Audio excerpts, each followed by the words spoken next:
안녕하십니까, 강지연입니다. 며칠 동안 코로나19 추가 확진자가 100명 안팎을 오르내리고 있습니다.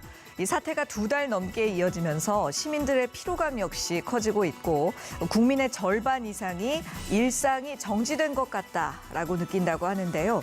이렇게 마음의 고통을 호소하는 시민들이 늘고 있는 지금이 바로 심리적 방역이 필요한 시점입니다. 가짜뉴스를 골라내는 것만으로도 부정적인 불안을 줄일 수 있다고 하니까요. 올바른 정보를 골라내고 취사 선택하려는 노력이 중요할 것 같습니다. 시민의 방송 TBS는 매일 아침 9시부터 9시 50분까지 TV와 유튜브를 통해 코로나19 특집 생방송을 진행하고 있습니다. 질병관리본부에 따르면 3월 30일, 그러니까 어제 0시 기준으로 누적 확진자가 총 9,661명 발생했습니다. 오늘도 먼저 서울 상황실에 나가 있는 기자 연결해서 지난밤 동안 주요 내용과 현재 소식들 정리해 보겠습니다. 구균진 기자. 네, 서울시 재난안전대책본부에 나와 있습니다. 네, 국내 코로나19 발생 현황부터 정리해 주시죠. 네, 중앙방역대책본부는 어제 0시 기준 국내 코로나19 신규 확진자 수가 78명 추가 발생했다고 밝혔습니다. 주말 내내 100명을 웃돌던 확진자 수가 다시 두 자릿수로 줄어든 건데요. 이로써 지금까지 국내 확진자는 모두 9,661명으로 늘었습니다. 격리 해제된 환자는 195명 추가된 5,222명으로 증가했습니다.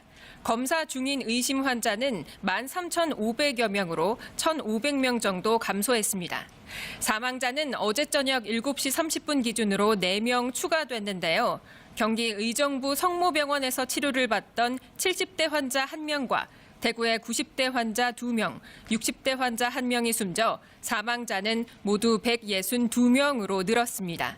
현재 중증 이상인 환자는 74명, 이중 위중한 환자는 52명인 것으로 확인되고 있습니다. 네, 그렇군요. 특히나 요즘 수도권이나 대구, 경북 지역에서는 산발적인 감염 사례가 이어지고 있는데요. 서울은 교회에서 또 대구에서는 병원을 통한 집단 감염이 늘고 있지 않습니까? 네, 그렇습니다. 특히 서울 구로구 만민중앙성결교회 관련 확진자는 하루 사이 16명 이상 늘어 지금까지 최소 27명이 발생한 것으로 확인됐습니다.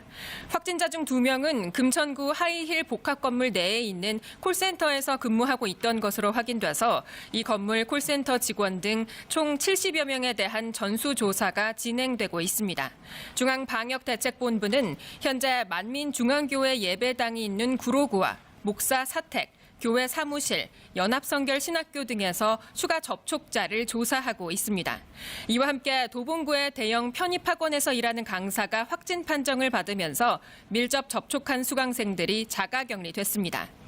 한편 대구에선 제2미주병원에서 58명이 확진 판정을 받아 이 병원 관련 확진자가 모두 133명으로 집계됐습니다. 정신병원 입원 환자가 127명, 종사자가 6명 감염된 것으로 확인됐는데 검사 결과를 기다리는 사람들이 아직 10명 정도 남아 있어서 추가 확진 가능성이 우려되는 상황입니다. 방역당국은 앞서 90여 명의 확진자가 나왔던 대실요양병원과 제2미주병원이 같은 건물을 쓰고 있는 만큼 두 병원에서의 감염 연관성을 확인하고 있습니다. 예, 또 이런 집단 감염 사례뿐만 아니라 최근에 해외에서 유입되는 확진 사례도 급증하고 있습니다. 그래서 정부가 검역 조치를 강화하기로 했고 내일부터는 해외에서 들어오는 모든 입국자가 2주 동안 자가격리를 해야 된다는 거죠. 네, 그렇습니다. 어제 추가로 확인된 해외 유입 감염자는 29명으로 신규 확진자의 37%에 달합니다. 이처럼 해외 유입이 지속적으로 늘어나면서 정부가 외국에서 입국하는 사람들에 대해 사실상 빗장을 걸어 잠갔다고 표현할 수도 있겠는데요. 공식적으로 외국인의 입국을 금지하는 건 아니지만 입국과 동시에 자가격리를 14일간 의무적으로 해야 되기 때문에 여행 목적으로 단기간 한국을 찾는 관광객들의 방문도 최대한 줄이겠다는 취지입니다. 당장 내일 0시부터입니다. 출발지와 국적에 관계없이 모든 입국자는 2주간 자가격리에 들어가야 합니다. 유럽, 또는 기타 국가에서 입국했거나 증상 유무 등에 따라서 진단 검사와 격리 방법이 모두 9가지로 나뉩니다. 국내에 머무는 시설이 없는 입국자는 정부나 지방자치단체가 제공하는 시설에서 격리 생활을 하고 하루 10만 원 안팎의 비용을 본인이 부담해야 합니다.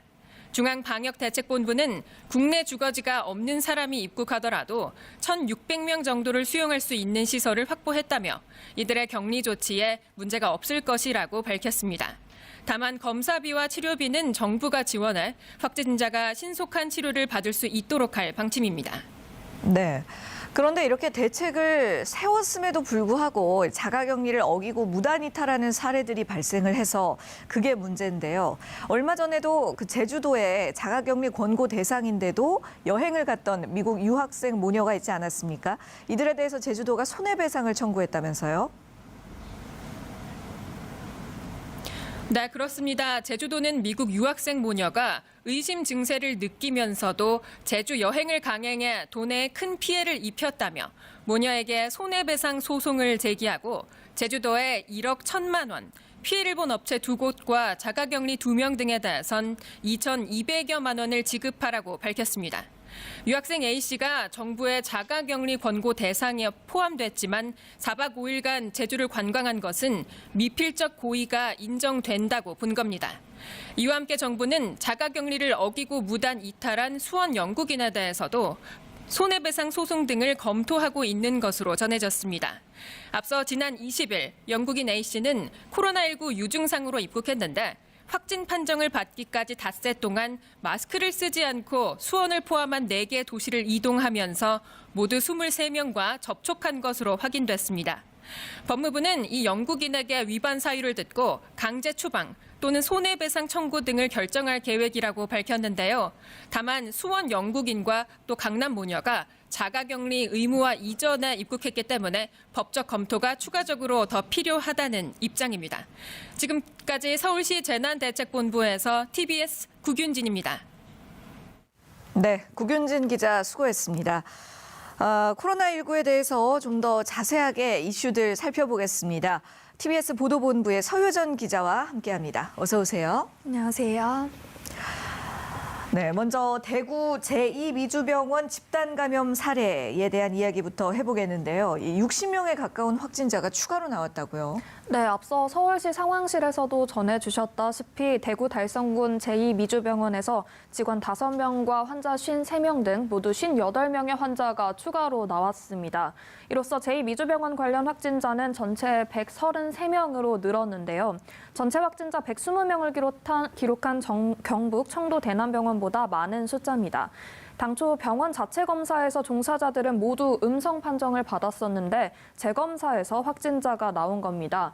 보건당국은 확진자들을 다른 병원으로 옮기고 입원 환자 병실을 재배치하는 등 추가 감염 차단을 위해 총력을 다하고 있습니다. 네. 이 미주병원과 같은 건물인 대실요양병원에서도 이미 90명이 넘는 확진자가 확인이 됐는데요. 아직 이 두 병원 사이의 감염 경로가 확인이 안 된 건가요? 네, 그렇습니다. 제2미주병원과 대실요양병원의 확진자를 모두 합치면 한 224명까지 집계된 상황인데요. 최초 감염 경로가 아직도 불투명합니다.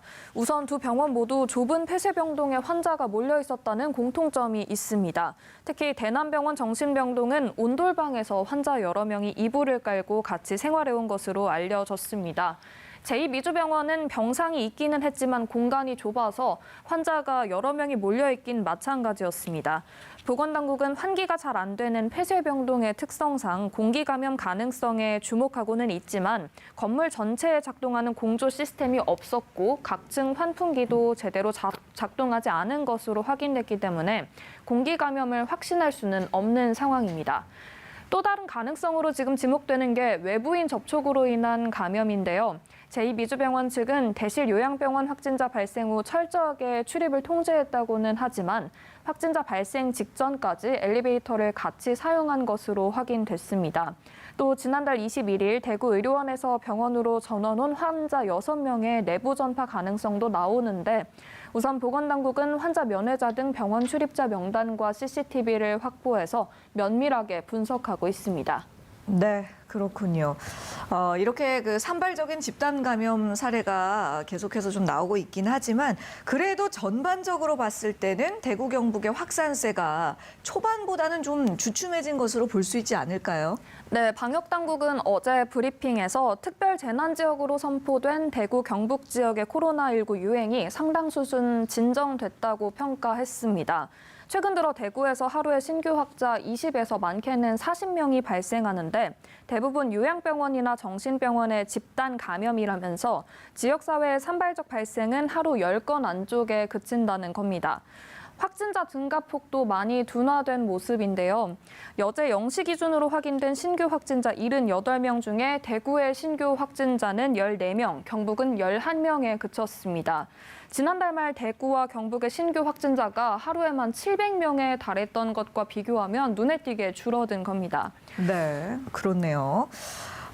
그런데 또 한편으로는 요즘 완치된 이후에 다시 재발하는 사례가 잇따르면서 여전히 또 긴장의 끈을 놓기가 어려운 상황이죠. 네, 그렇습니다. 그제 대구시도 대구에서 코로나19 완치 판정 후 재발한 사례가 4건이라고 밝혔는데 어제는 제주에서도 재발 사례가 나왔습니다.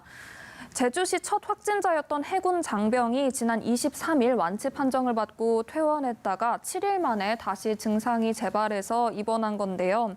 이 환자는 일주일간 격리된 동안에는 증상이 없었지만 재검사에서 약양성, 그러니까 양성과 음성의 경계에서 미약하게 양성에 가까운 판정을 받고 한 차례 더 진행한 검사에서도 같은 약양성 판정을 받았습니다. 지난 28일 김포시에서도 30대 부부와 생후 17개월 된 이 부부의 자녀가 퇴원한 뒤에 다시 확진 판정을 받았었는데요. 전문가들은 지금 재확인의 원인으로 환자 몸속에 있는 바이러스가 재활성하는 경우 또 완치된 사람이 같은 바이러스에 다시 감염되는 재감염 이렇게 두 가지를 고려해 볼 수 있지만 정확한 재발 원인에 대해서는 조금 더 연구가 필요하다는 입장입니다. 네, 재활성과 재감염. 이 두 가지 경우를 분리해서 조사를 해야 한다는 얘기군요.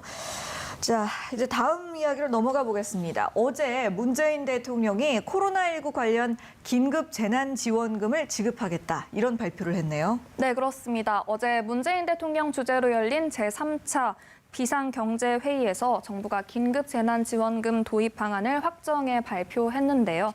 관련 내용 리포트로 먼저 만나보겠습니다. 문재인 대통령은 청와대에서 열린 3차 비상경제회의에서 코로나19 긴급 재난지원금 도입 방안을 확정했습니다. 지자체와 협력하여 중산층을 포함한 소득 하위 70% 가구에 대해 4인 가구를 기준으로 가구당 100만 원의 긴급 재난지원금을 지급하기로 결정했습니다.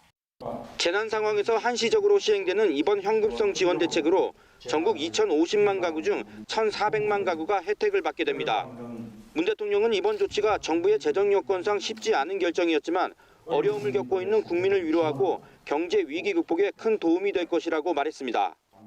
일상 활동을 희생하며 위기 극복에 함께 나서 주신 것에 대해 위로와 응원이 필요하다고 여겼기 때문입니다. 또한 코로나19가 진정되는 시기에 맞춰 소비 진작으로 우리 경제를 살리는 데도 문 대통령은 무엇보다 신속한 지급이 중요하다며 조만간 국회에 2차 추가 경정 예산안을 제출하면 4월 총선 직후 처리될 수 있도록 국회에 협력을 당부했습니다. 정부는 추경안이 통과되면 오는 5월 중순 전에 실제 지원금이 지급될 수 있도록 하겠다고 밝혔습니다. TBS 이면철입니다. 네. 이전에 경기도를 비롯해서 몇몇 지자체들이 먼저 경제적 지원 대책을 내놓기는 했었는데 이제 드디어 정부가 나선 거네요. 네, 긴급 재난지원금 도입 방안 조금 더 자세히 살펴보겠습니다. 소득 하위 70%에 해당하는 1,400만 가구에 1인 가구는 40만 원, 2인 가구는 60만 원, 3인 가구는 80만 원, 4인 가구는 100만 원이 지급될 것으로 보입니다. 지원금은 지역사랑 상품권이나 전자화폐 등으로 지급됩니다. 그렇다면 긴급 재난지원금 나도 받을 수 있나? 이게 가장 궁금하실 텐데요. 이제부터 정부는 긴급 재난지원금 지급 대상인 소득 하위 70%에 해당하는 가구를 가려내는 구체적 지원 기준을 마련하는 작업에 착수할 걸로 보입니다. 참고로 2018년 가계금융복지조사 결과를 보면 소득 하위 70% 이하 가구는 곧 대략 중위소득 150% 이내의 가구에 해당합니다. 네. 매년 중앙생활보장위원회에서 정하는 기준 중위소득의 150%는 올해의 경우를 보면요. 1인 가구는 264만 원, 2인 가구는 449만 원, 3인 가구는 581만 원, 4인 가구는 712만 원 수준입니다. 네. 지금 기다리고 있는 국민들이 많을 것 같은데 언제쯤 받을 수 있게 되는 겁니까? 네, 많이들 기다리실 걸로 예상이 되지만 빨라야 5월 중순에나 받을 수 있을 걸로 보입니다. 네. 정부가 이번 지원에 필요할 것으로 예상하고 있는 예산이 9조 1천억 원가량, 이 중에 7조 1천억 원은 2차 추경 예산을 통해 조달한다는 계획인데요. 이 2차 추경을 위해서는 우선 추경안이 국회를 통과해야 합니다. 그런데 지금 총선이 4월에 예정돼 있죠. 그렇죠. 그래서 총선이 끝난 뒤에야 추경안 처리가 가능한데요. 총선이 마치자마자 국회가 열려 추경안이 통과된다고 해도 빨라야 5월 중순이기 때문에 긴급 경기 부양책으로 내세우기엔 아쉬움이 남는 게 사실입니다. 문재인 대통령은 우선 총선 직후인 다음 달 중으로 국회에서 추경안이 처리될 수 있도록 할 계획이라면서 국회의 협력을 당부했습니다. 네. 어제 또 다른 경제 지원책들도 발표가 된 것으로 알고 있는데 어떤 내용인가요? 네, 정부가 소상공인과 취약계층 477만 2천 가구에 대해서 전기요금 3개월분에 대해서 납부 기한을 3달 연장하기로 했습니다. 어제 제3차 비상경제회의에서 확정된 사회보험료 등 부담 완화 방안의 내용인데요. 연장 대상은 소상공인 320만 가구, 또 저소득층을 비롯한 157만 2천 가구가 해당됩니다. 소상공인에는 상시근로자 5인 미만 사업자가 해당되고요. 저소득층에는 기초수급자와 차상위, 장애인, 또 독립상위유공자가 포함됩니다. 지원 대상에게는 다음 달부터 6월까지 전기요금 청구분의 납부 기한이 3달 연장되고요. 첫 적용 시기는 4월 최초 청구분이기 때문에 다음 달 18일이 될 예정입니다. 네. 또 다음 달부터는 소규모 사업장의 무급 휴직자도 월 50만 원의 지원금을 받을 수 있습니다. 최장 2달 동안 지원되는데요. 네. 기존 고용안전망의 혜택을 못 받는 소규모 사업장의 무급휴직 노동자, 또 특수고용직 노동자, 프리랜서, 청년 구직자에 초점이 맞춰집니다. 정부는 취약계층 50여만 명이 혜택을 볼 것으로 추산하고 있습니다. 또 고용노동부가 운영하는 취업 지원 사업이죠. 취업 성공 패키지 참여자에게 월 50만 원씩 최장 3개월 동안 주는 구직 촉진 수당의 수급 요건도 완화되는데요. 그동안은 취업을 전제로 세운 계획을 완벽하게 이행해야만 수당이 지급되는데 조금 더 폭넓게 이 범위를 인정하기로 한 겁니다. 또 취성패 참여가 종료된 청년 구직자는 6개월 이내에 청년 구직활동 지원금 수급자가 될 수 없었는데 이 또한 연속적으로 수혜를 받을 수 있도록 허용했습니다. 네. 지금 아주 자세하게 내용을 정리를 해 주셨는데요. 어제 이슈가 이 긴급 재난지원금이었다고 한다면 오늘은 교육부 쪽으로 많은 관심이 쏠릴 것으로 보입니다. 방금 전 정세균 국무총리가 4월 9일에 온라인으로 계약하는 방안을 발표를 했군요. 네, 정부가 등교는 우선 연기하고 4월 9일부터 순차적으로 온라인 계약을 추진하기로 했다는 소식이 들어왔습니다. 정세균 국무총리가 오늘 아침 정부 서울청사에서 중앙재난안전대책본부 회의를 주재하면서 이같이 밝힌 건데요. 시험과 입시 일정도 그에 맞춰서 조정될 것이라고 말해서 수능 연기 가능성을 시사했습니다. 코로나19 확진자가 여전히 하루에 수십 명 이상 늘고 있는 상황에서 4월 6일 등교 계약은 아무래도 무리라고 판단한 건데요. 어제 전국 고등학교 교원을 대상으로 한 설문조사에서도 계약을 연기해야 한다는 응답이 55.2%로 절반을 넘었습니다. 또 응답한 교원 10명 중 9명은 수능 입시 일정도 미뤄져야 한다고 답했는데요. 연기 기간에 대해서는 1, 2주 연기해야 한다는 응답이 가장 많았습니다. 49.8%였고요. 네. 3주 이상 연기해야 한다는 의견도 38% 정도에 달했습니다. 기존 계획대로 진행해야 한다고 대답한 교원은 9.7%에 불과한 것으로 집계됐습니다. 네. 자, 마지막으로 이 도쿄올림픽이 이제 연기가 되었는데 내년에 개막하는 날짜가 확정이 됐다고 하네요. 네, 코로나19로 연기된 2020 도쿄올림픽이 내년 7월 23일 개막하기로 했습니다. 패럴림픽은 8월 24일 개막하는데요. 이는 당초 올해 예정됐던 개막일 기준으로 하루씩 앞당겨진 겁니다. 네. 자, 지금까지 TBS 보도본부 서효선 기자와 얘기 나눴습니다. 수고했습니다. 시민의 방송 TBS는 매일 아침 9시부터 9시 50분까지 TV와 유튜브를 통해 코로나19 특집 생방송을 진행하고 있습니다. 지금 여러분께서는 코로나19 특집 생방송 TBS와 함께하고 계십니다.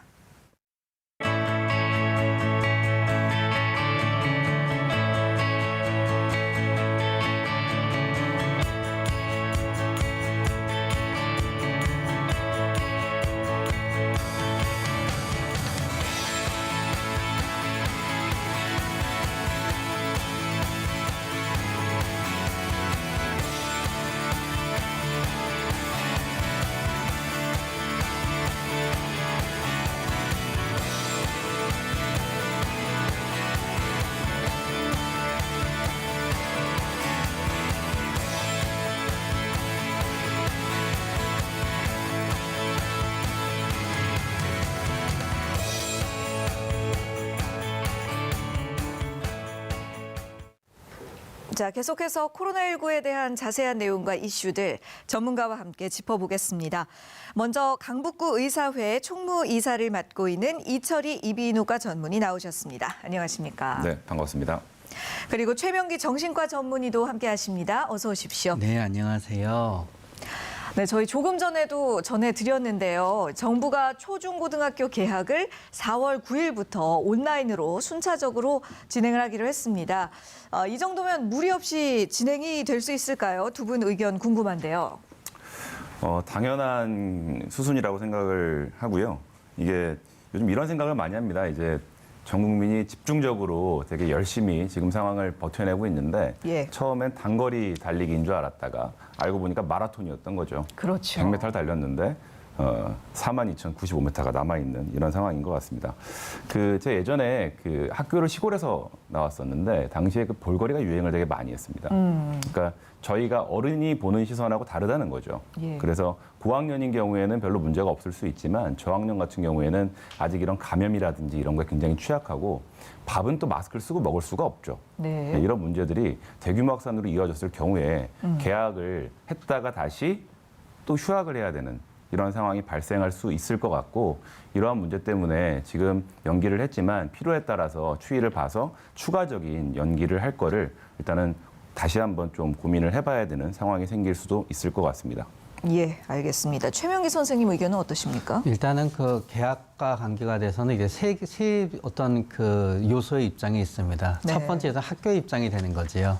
학교 입장에서는 계약을 했다가 감염이 발생하게 되면 안 되는 건 맞지만 또 반대로 학교의 입장에서는 아무것도 학생들을 위해서 하는 게 없이 시간을 지나가는 건 압박이 되거든요. 네. 그렇기 때문에 학교의 입장에서는 어떤 온라인 개학은 나름대로 뭔가 수업을 진행하고 교사와 학교의 본분을 다하면서 감염의 우려는 없을 수 있는 어떤 차선책이 되는 거지요. 예. 단 이제 온라인 개학을 했을 때 그 수업의 형태에 대해서는 아직 구체적인 언급이 없는 것 같아요. 네네. 예를 들어서 EBS 강의를 듣는 거를 수업으로 가름하는 것도 온라인 개혁이 될 수 있지만 과연 이게 대학의 온라인 수업처럼 각각의 선생님이 각각의 과목을 갖다 강의해서 그거를 실시간으로 학생들과 소통을 하는 형식인지 예. 강의 내용을 배포하는 형식인지에 대해서 앞으로 보완이 있어야 되는 거고요.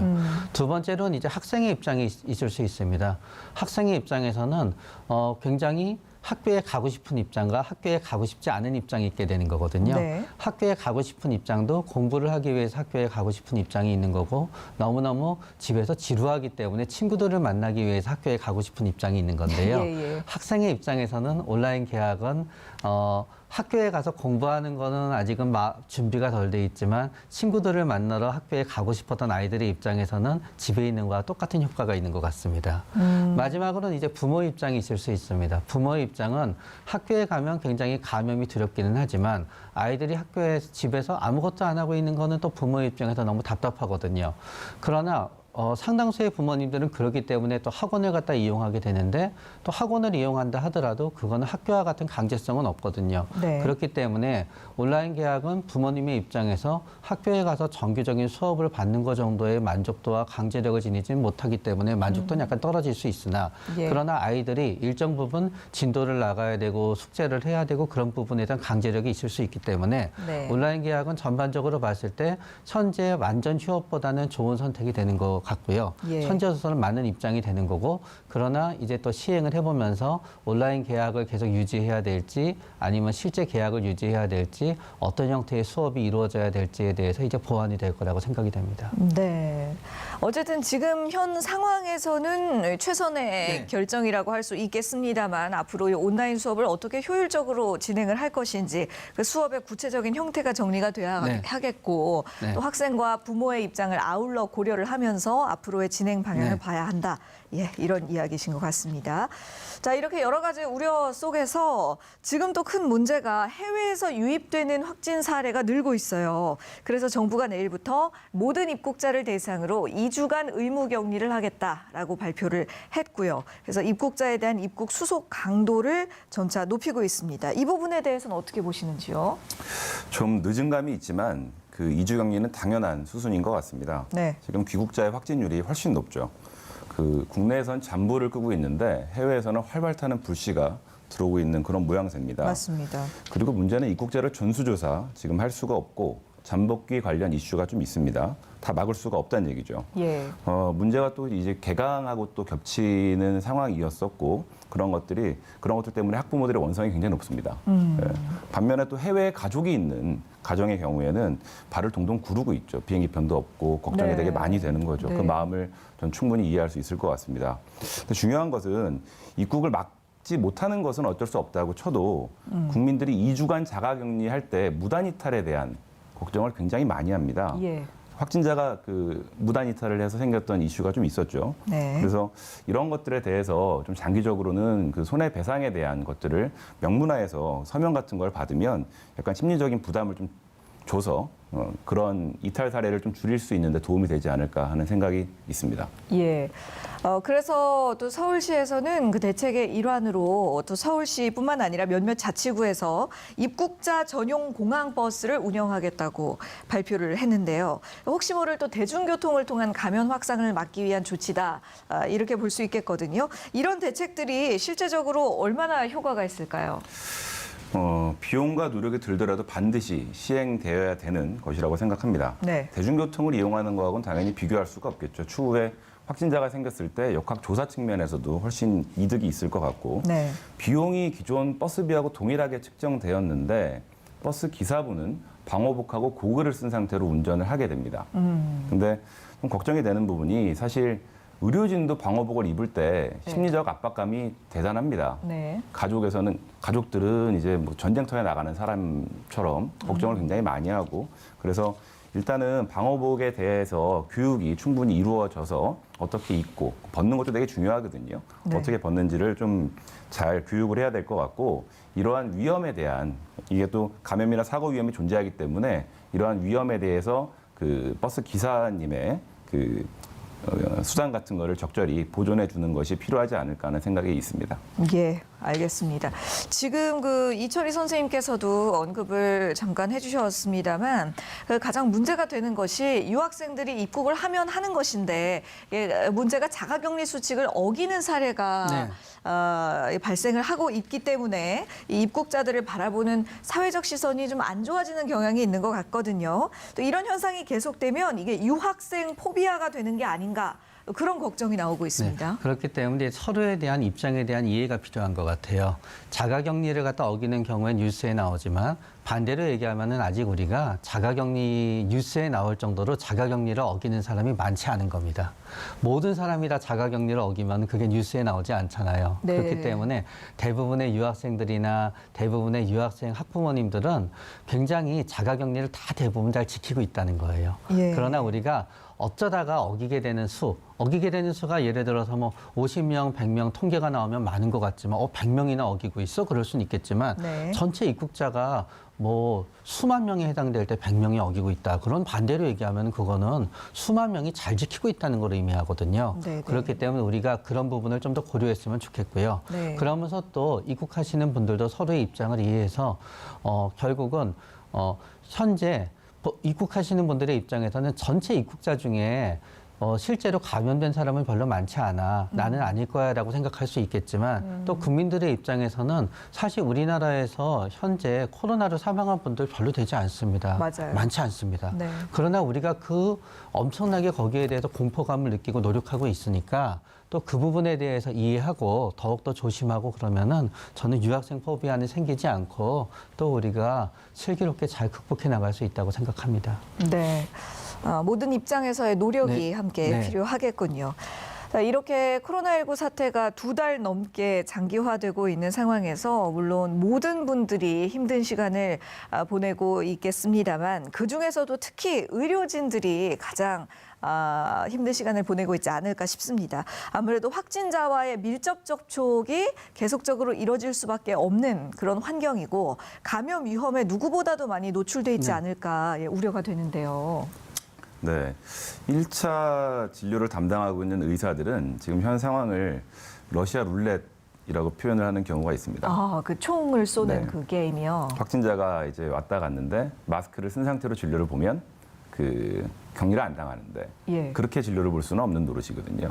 대부분의 의사들이 그런 위험을 감수하고도 입이나 코에 대한 진료를 시행을 하고 있습니다. 네. 근데 이게 지금 자영업자분들이 힘든 것처럼 병원도 환자가 굉장히 많이 줄었습니다. 네네. 확진자가 이제 왔다 가는 경우에 폐업을 진지하게 고민해 봐야 되는 그런 상황을 마주할 수가 있는 거죠. 네. 이제 이런 걱정들도 있지만 사실 대부분의 의사들은 안타까워합니다. 이게 그 1차 의료기관에서도 지금 코로나 관련 검사를 다 할 수 있는 기술이 있거든요. 예. 근데 그거에 대한 제반 시설, 음압 시설이라든지 아니면 방호복이라든지 그런 것들이 확충이 안 돼 있기 때문에 환자들이 걱정을 되게 많이 하고 와요. 기침하는데 네네. 자기는 코로나일까 봐 굉장히 무서운 거죠.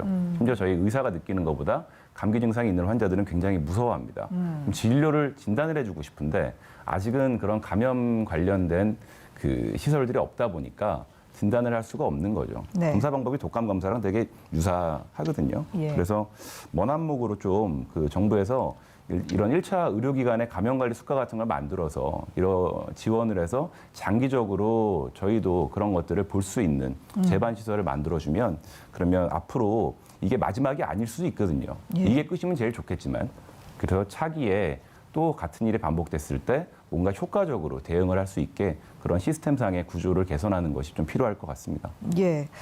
자, 이 현장 의료진들의 감염 스트레스, 최명기 선생님께도 의견 여쭙습니다. 실제로 우리가 이제 조사를 한 것도 있습니다. 이제 명지병원을 대상으로 해서 서울대학교 보건대학원 연구팀이 조사를 했을 때, 네.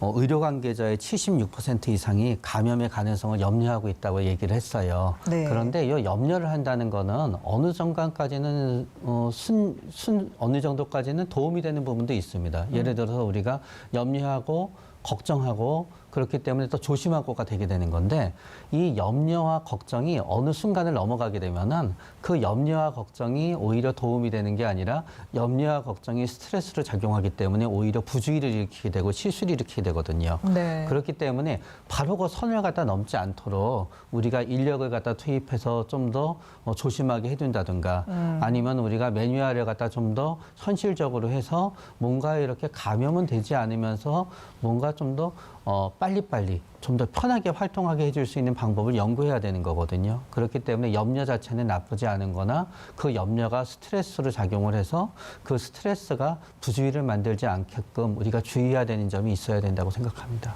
네, 맞습니다. 자, 그런가 하면 최근에 요양원에서 지내던 70대 남성이 코로나19 확진 직후에 사망한 일이 있었습니다. 기저질환이 있는 고령 환자의 경우는 확진 판정을 받고서 건강이 급속도로 나빠져서 사망에 좀 빠르게 이른 경우들이 있었습니다만 이렇게 4시간 만에 사망을 하게 된 경우는 처음이었거든요. 게다가 또 이 환자는 1, 2차 검사에서 음성이 나왔다고 해요. 이번 경우는 어떻게 보고 계신가요? 매우 안타까운 일인 것 같습니다. 근데 이 환자분은 초기 증상과, 그러니까 초기 진단과 최종 진단 사이에 10일 이상의 기간이 있었죠. 처음부터 이제 폐렴 증상이 있었습니다.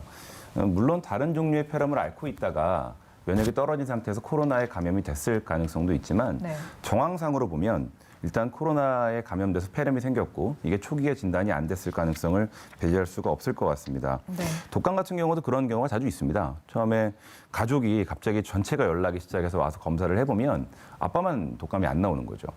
그럴 때는 의료진은 굉장히 좀 어려워하지만 정황상으로 판단했을 때 아버지도 독감이 있겠구나라고 판단을 내릴 수가 있겠죠. 예. 이런 것들을 이제 위음성이라고 가짜 음성이란 얘기죠. 네네. 그 음성이 나왔지만 실제로 음성이 아니다. 이런 것들을 염두를 해둬야 되는데 이번 코로나가 변형된 형태고 게다가 변이할 수 있다는 가능성을 염두를 해두고 장기적으로는 그런 것들의 데이터가 쌓이면 훨씬 정확해질 겁니다. 진단 툴도 그렇고 네. 그런 것을 좀 고민해 보면서 환자를 보는 게 중요할 것 같습니다. 예. 자, 이 코로나 사태의 장기화와 함께 지금도 강화된 사회적 거리두기가 진행이 되고 있습니다. 그런데 많은 시민들이 이에 대해서 이제 피로감이나 스트레스가 많이 누적이 된 상태겠죠. 그러면서 코로나 블루라는 신조어까지 만들어졌는데요. 이 코로나 블루가 정확하게 어떤 건지 정리부터 좀 해주시겠어요? 네, 뭐 코로나는 더 설명할 필요가 없이 이제 코로나 바이러스 감염으로 인해서 우리가 어떤 감염에 대한 공포, 사회적 거리두기 같은 어떤 그 상황이 일어난 걸 의미하게 되는 거고요. 그런 다음에 블루는 이제 영어로 이제 우울감을 뜻합니다. 원래 이제 가장 흔히 쓰이는 거는 우리가 산후 우울증도 있지만 산후에 우울증까지는 아니고 그냥 우울감만 있는 경우 있잖아요. 네. 그거를 영어로 이제 산후를 포스트파툼이라고 하기 때문에 예. 포스트파툼 블루라고 표현합니다. 예. 우울증까지는 아니나 우울감.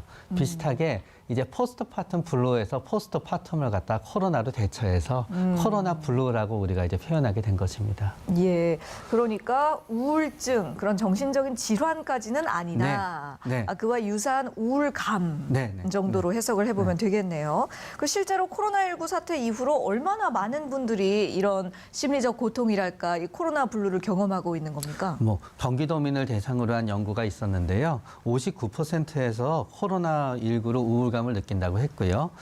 여성 노년층에서 조금 더 훨씬 더 이제 70%를 상회할 정도로 올라갔었습니다. 네. 왜냐하면은 여성이랑 노년층 같은 경우에는 코로나19 사태로 인해서 거의 외부 접촉을 하지 못하고 고립감이 있게 되거든요. 네. 그런 다음에 또 그거를 점수로 했을 때는 자영업자의 점수가 굉장히 높았습니다. 그 이유는 우리가 생각하듯이 우리가 당연히 추측하듯이 자영업자들의 경우 현재 경제적인 부분이 많거든요. 그렇죠. 그렇기 때문에 어떤 그 고립감에서 비롯된 어떤 우울감이라든가 너무 지루함 그런 부분이 심리적으로 많이 작용할 때 코로나 블루가 좀 더 심해지는 것 같고요. 그런 다음에 경제적인 부분에 합쳐진 뭔가 미래에 대한 불확실성이 거기에 더해질 때 또 코로나 블루를 더욱더 심하게 느끼는 것 같습니다. 예, 알겠습니다. 자, 이번에는 이철희 선생님께 또 한 가지 여쭤볼게요. 요즘 완치 판정을 받았던 사람들이 다시 양성으로 나타나는 사례가 늘어나고 있거든요. 얼마 전에 또 김포에 일가족이 재확진되는 그런 사례가 발생하기도 했고요. 이런 경우들은 어떤 의미로 볼 수 있을까요? 그 완치라는 개념이 저희가 2번의 검사에서 음성 나오면 완치로 얘기를 하죠. 네. 예, 그러다 다시 양성이 나왔다는 얘기인데 일단 이해를 편하게 하기 위해서 독감을 또 예를 들면 네. A형 독감에 걸린 다음에 A형 독감에 재감염되기는 쉽지 않습니다. 왜냐하면 항체가 이미 충분히 있고 그래서 재감염보다는 이것이 완치가 안 된 상황에서 완치라고 판단하는 게 바이러스가 없다는 얘기는 아니거든요. 예. 근데 그 상황에서 재활성화가 됐다고 보는 것이 좀 맞을 것 같습니다. 재활성화. 네. 예. 그래서 보통 독감의 경우에는 키트를 가지고 다시 없어졌는지 확인을 하는 경우도 있지만 네. 또 흔하게 하지 않고 5일 정도 항바이러스제를 사용하고 증상이 없어지거나 아니면 해열제를 끊고 24시간이 지난 후에 열이 안 나면 보통 완치되었다고 표현은 하지만 네. 실제로 바이러스가 없어진 건 아니죠. 남아 있긴 하다는 거죠. 남아 있는데 네. 감염력이 보통 초반에 아주 피크를 치면서 올라가다가 그때가 되면 남아 있고 감염될 가능성은 있지만 굉장히 약해지는 거죠. 예, 그래서 이러한 경우도 마찬가지로 그 재활성화로 보는 게 맞을 것 같고 그래서 완치 판정을 한 후에도 컨디션이 완전 회복될 때까지는 좀 주의를 요하는 것이 필요할 것 같다는 생각이 듭니다. 예. 그럼 이렇게 바이러스가 재활성화하지 않게끔 돕는 어떤 그런 특정한 조건이나 환경들이 있을까요?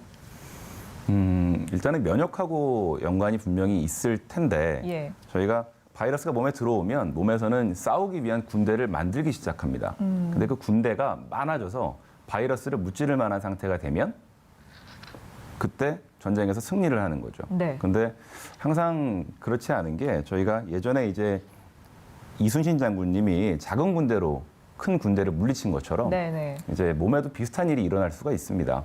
전쟁에서 이긴 것처럼 보이지만 실제로 남아있는 잔존 바이러스가 뭔가 큰 군대를 공격해서 이기는 그게 사실 재활성화 개념이기 때문에 네. 환자분들이 할 수 있는 거는 컨디션 관리하는 거죠. 컨디션 관리하고 재활성화될 가능성을 염두에 두고 1, 2주간은 본인의 증상을 밀접하게 관찰하는 것이 중요할 것 같습니다. 네, 그렇군요. 코로나19와 관련해서 뭐 정말 끊임없이 이런 새로운 소식들이 나오고 있습니다. 뭐 지금 말씀드렸던 완치 판정을 받은 후에 바이러스가 뭐 재활성화된다던가 이런 것도 마찬가지일 테고요. 근데 이런 여러 가지 정보를 접하면서 시민들의 불안감이 굉장히 커질 수밖에 없을 것인데 이렇게 불안감을 느끼는 게 꼭 부정적인 것만은 아니라고요? 네, 무슨 아까 얘기인가요? 말씀드렸듯이 결국은 우리가 굉장히 우리가 합리적인 것 같지만 예. 코로나19에 내가 오늘 걸릴 가능성은 4%니까 나는 4%만치 조심해야지. 나는 20%로 올라갔으니까 20%만치 조심해야지가 안 되는 거예요. 우리가 위험에 대한 대처는 감정이 작동해야 되거든요. 네. 그렇기 때문에 불안은 우리의 감정이고요. 그 감정이 우리의 행동을 갖다 일으키게 되는 거고요. 그렇기 때문에 더욱더 조심할 수 있는 거거든요. 네. 그렇기 때문에 불안은 스트레스가 되지만 불안하지 않으면 우리가 위험을 갖다 방지할 수 없기 때문에 일정 부분 코로나 바이러스 사태를 극복하는 데 있어서는 우리가 불안의 힘을 빌리지 않을 수가 없다는 의미지요.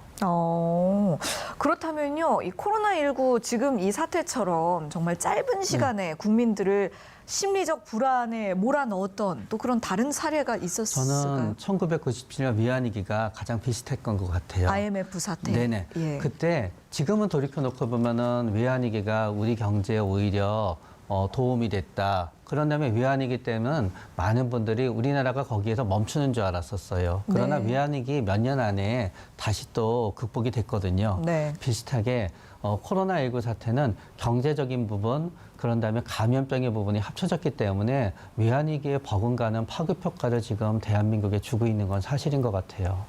네. 자, 이렇게 어느 때보다도 국민들의 심리적 방역이 굉장히 중요시되고 있는 시기인데요. 앞서서도 잠깐 언급을 드렸듯이 이 막연한 정보에 휘둘리기보다는 확실한 정보들을 취사 선택하는 것이 또 이 심리적 불안을 가라앉히는 데 큰 도움이 되겠습니다. 그래서 정말 맞는 정보인지 틀린 정보인지 많은 분들이 궁금해하실 만한 내용들 질문을 좀 드리겠는데요. 정기적으로 구강청결제를 사용해서 가글을 하면 코로나 바이러스에 걸리지 않는다라는 이야기가 돌고 있다고 하는데 사실인가요?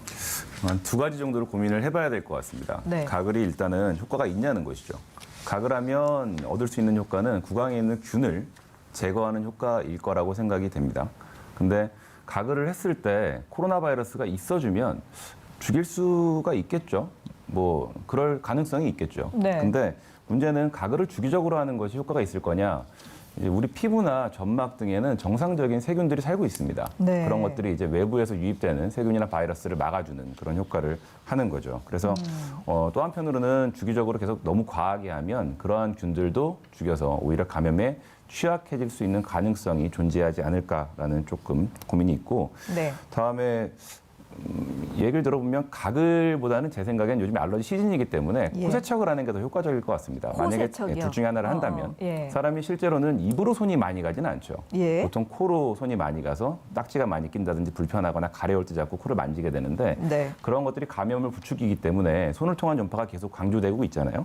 그래서 방법을 한 개 택하라고 하면 저는 가글보다는 코세척을 할 것 같고 저도 아침에 하고 나왔습니다. 예. 직접 하고 나오셨군요. 자, 다음 질문입니다. 코로나19는 고혈압 같은 이 기저질환을 갖고 있는 사람들에게 더 치명적이다라는 이야기를 하고 있는데요. 고혈압 치료제가 오히려 코로나19에 더 위험하다는 얘기도 있습니다. 이건 맞는 말입니까?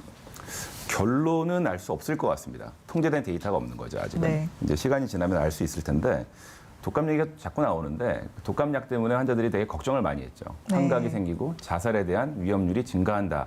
라는 방송에 나오고 나서 일선에서는 진료보기 되게 어려워졌습니다. 먹기 싫어하는 거죠. 네. 근데 항상 약을 쓸 때는 이해득실을 잘 따져봐야 되는데 네. 고혈압약은 아직 가설 정도에 불과를 한 것으로 보이고 실보다 득이 많기 때문에 아직 논란을 할 상황은 아닌 것 같습니다. 이게 코로나도 무섭지만 네. 고혈압도 충분히 무서운 질환이기 때문에 무작정 그렇게 복용을 꺼리는 것보다 담당 전문의 선생님하고 상의해서 결정을 하시는 게 가장 현명해 보입니다. 네, 그렇군요. 지금 계속해서 제가 이야기하고 있는 부분인데 이런 가짜 정보들이 또 코로나 분류의 큰 요인이 될 수도 있지 않겠습니까? 네, 맞습니다. 왜냐하면 우리는 불안하게 되면은 우리의 뇌가 피곤해집니다. 네. 피곤한 상태에서 뭔가가 또 진짜인지 가짜인지 생각해야 되고요. 또 불안하면은 안 그래도 이것저것 해야 우리 마스크 써야 되지요, 손 씻어야 되지요. 너무너무 일상이 바빠졌습니다. 그런데 가짜 정보에 의해서 또 뭔가 하게 되면은 더 일상은 복잡해지는 거예요. 네. 그렇기 때문에 우리가 여기에서 중요한 거는 우리 중앙방역대책본부에서도 얘기했듯이 네. 믿을 만한 정보에 집중하고 아하. 차라리 전문가의 도움을 받는 게 중요하고요. 예. 힘든 감정이 있을 때 털어놓지 않다가 보면은 가짜 정보에 눈이 돌아가게 되거든요. 마음이 약해지니까. 맞습니다. 네. 그런 다음에 우리가 마음을 돌보는 것도 중요하지만 코로나 블루 때문에 산책 못하고 운동을 못해서 힘드시다는 분들 많거든요. 그렇기 때문에 남을 접하진 않더라도 또 우리의 몸도 돌보면 그게 또 우리의 마음을 갖다 돌보는 거로 이어지게 됩니다. 네. 그런 다음에 우리가 어린이와 청소년 같은 경우에는 결국은 평소에 관심을 기울여야지 우리가 사회적 거리두기를 하라고 했을 때도 어린이와 청소년한테 그게 이해가 되거든요. 네. 그렇기 때문에 평소에도 긍정적인 관심을 많이 주고요. 또 우리 특히 어르신들 같은 경우에 많이 격리되어 있기 때문에 격리는 아니더라도 많이 고립되어 있고 또 실제로 격리되는 환자분들도 있거든요. 네. 그 상황에서는 전화 하나, 카톡 하나가 커다란 도움이 되고요. 또 의료인과 방역요원 하니까 우리가 먼 것 같잖아요. 네. 우리 친구 중에 한 명, 우리 친척 중에 한 명, 우리 직장 동료 중에 한두 명은 또 의료인과 방역요원과 또 연결이 되게 되어 있습니다. 그래서 네. 우리가 응원하고 도와주게 되면 우리는 틀림없이 잘 극복하게 될 겁니다. 네, 알겠습니다. 자, 해외 국가들의 상황도 점점 심각해지고 있는 지금인데요. 이제 코로나19 사태가 단기간에 끝나지는 않을 것이다 라는 생각은 국민들도 모두들 지금 갖고 계실 것 같습니다. 정부도 이제 장기전에 나서겠다라고 말을 했고 우리 모두도 지금 상황이 당분간은 계속될 것이다 라는 마음가짐으로 임해야 할 것 같은데요. 각자가 어떻게 일상을 유지하는 게 좋을지 이철희 선생님께 짧게 도움 말씀 듣도록 하겠습니다. 요즘에 보면은 서로의 이해관계가 엄청 충돌하고 있습니다. 예. 온라인상에서도 여러 가지 이슈로 싸우고 있죠.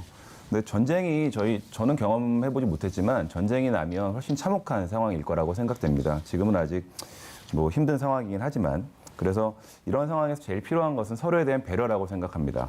본인이 사회거리두기를 이만큼 하기 때문에 남한테 강요하고 하지 않았을 때 질책하는 것보다는 일단은 내가 본인이 할 수 있는 것을 묵묵히 잘 하면서 지금 상황을 극복하는 것이 제일 중요하지 않을까 하는 생각이 듭니다. 네. 지금까지 이철희 이비인후과 전문의 그리고 최명기 정신과 전문의와 말씀 나눴습니다. 고맙습니다. 네. 저희가 오늘 준비한 내용은 여기까지입니다. 건강한 하루 보내시고요. 시청해 주셔서 고맙습니다.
TBS